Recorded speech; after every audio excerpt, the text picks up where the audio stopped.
Hey everyone, and welcome to The Explainer. So today we are diving into literally the most common question for anyone setting up an off-grid or backup power system. How long is a 100 amp hour battery actually going to run your stuff? Now, it sounds super straightforward, right? But man, it is quite the rabbit hole. If you've poked around online, you've probably noticed the numbers, well, they rarely match up with reality. And that leaves you sitting in the dark when you least expect it. Let's fix that today. We've all seen the overly simplified math floating around. People will swear up and down that a 100 amp hour battery easily runs a 100 watt load for 10 to 12 hours.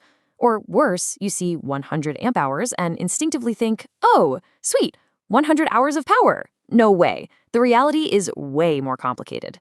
Assuming 100 amp hours equals 100 hours of runtime is for sure a fast track to a dead battery and a whole lot of frustration. Okay, so let's look at why that happens. The beginner's formula, where you just divide capacity by the load, is technically mathematically correct. Well, in a perfect world anyway. But it totally ignores the real-world engineering factors that quietly steal your power behind the scenes. To really understand what your system can do, we've got to ditch the beginner mindset and start thinking like an engineer. That means factoring in things like inverter efficiency, depth of discharge, and system voltage. Let's start with the absolute foundation here. Your battery stores energy, right? And that 100 amp hour rating just tells us its charge capacity. But here's the kicker. Your appliances don't consume amp hours, they consume watts. So to figure out your runtime, we first need to translate that 12-volt, 100 amp hour battery into its actual stored energy. You just multiply 12 volts by 100 amp hours, and that gives us our true starting line, 1200 watt hours. Under totally perfect conditions, that is the total energy sitting in the box. Now, if we run with the internet's favorite beginner math, the calculation is an absolute breeze. You take that 1200 watt hours, divide it by a basic 100 watt appliance, and boom, you've got a theoretical 12 hours of runtime. It's the simple math that gets passed around all the forums and social media. I mean, it looks incredibly clean, doesn't it? Almost too clean. But here's where the real world crashes the party. That clean 12-hour calculation assumes a completely frictionless, 100% perfect universe. In real life, you're usually relying on an inverter to convert the DC power from your battery into the AC household power your stuff actually plugs into. And that inverter is a physical machine. Real inverter systems are literally never 100% efficient. The unit itself consumes its own energy just to make that conversion happen. So the absolutely crucial thing to account for is what we call inverter efficiency loss. Most solid, pure sine wave inverters operate at roughly 90% efficiency under normal loads. Think of it like a power tax. It means 10% of your battery's energy is just lost as heat, keeping the inverter's internal components fired up. Because of this, your battery has to constantly supply more power to the inverter than your appliance is actually pulling from the plug.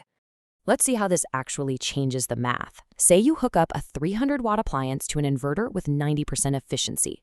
You're not just pulling 300 watts from the battery.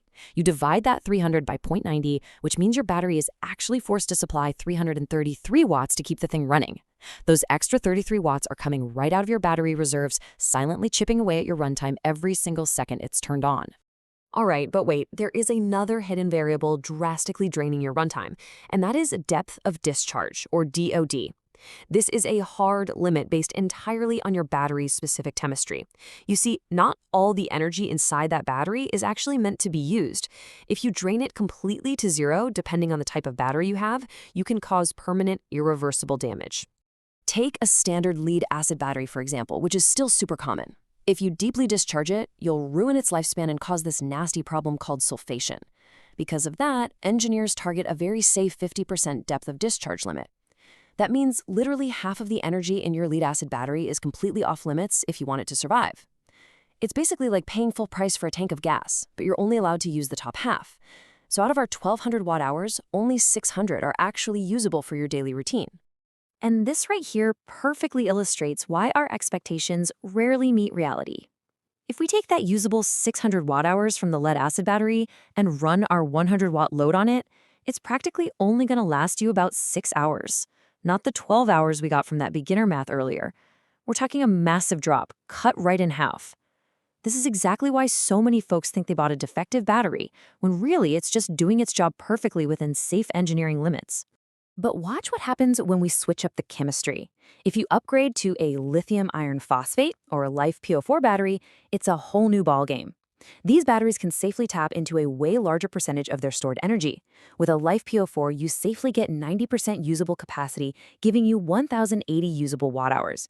That boosts the runtime of that exact same 100-watt load from 6 hours up to nearly 11 hours. The rating on the box is the exact same 100 amp hours, but the useful runtime? Totally different story. Okay, but what happens when you plug in something much bigger, like a 1,000-watt microwave or a heavy-duty coffee maker? Well, as your load increases, your battery runtime doesn't just fall, it absolutely plummets. In basic math, this relationship is pretty linear, but in reality, it gets way worse, because pulling power out that fast actually reduces a battery's efficiency even more. To understand why that happens, we gotta look under the hood at the physical current being pulled from the battery. Remember, current equals power divided by voltage. Running just that 333-watt adjusted load we talked about earlier on a 12-volt battery, that forces the system to pump out a surprisingly high 27.75 amps of direct current.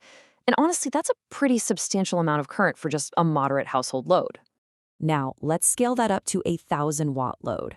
You are now pulling nearly 100 amps from a basic 12-volt battery. And this brings us right to high current hazards. Trying to push 100 amps through a 12-volt system is, well, it's like forcing a fire hose through a garden hose. It creates massive resistance and a ton of heat. If your cables aren't sized perfectly, or you've got even a slightly loose connection, you are risking melted terminals, overheating cables, crazy voltage drops, and blown fuses. It is a genuine safety hazard. So how do we solve this safety risk? Engineers just increase the system voltage. If you step your battery bank up from a 12-volt system to a 48-volt system, you slash the direct current drawn for that 1,200-watt load from a dangerous 100 amps all the way down to a super manageable 25 amps. The total power output hasn't changed at all, but the physical stress on your wiring and your battery terminals cut by 75%. And this is exactly why larger residential setups almost always abandon 12 volts in favor of 24-volt or 48-volt battery banks. Higher voltage directly translates to lower current, and lower current means less heat in your cables, way smaller voltage drops across the system, higher overall efficiency, and just a much safer, easier off-grid wiring design across the board.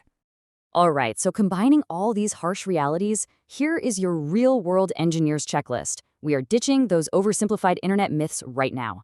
First up, always calculate your total watt hours. Then immediately multiply that by the safe depth of discharge for your specific battery chemistry. Next, factor in your inverter's efficiency loss. And finally, divide that true usable energy by your load power.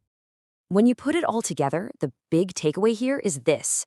Backup time is not some single magic number printed on the side of a plastic box. It's a highly dynamic result of your entire system's specific engineering variables: the voltage, the chemistry, the DOD, the load, and the efficiency.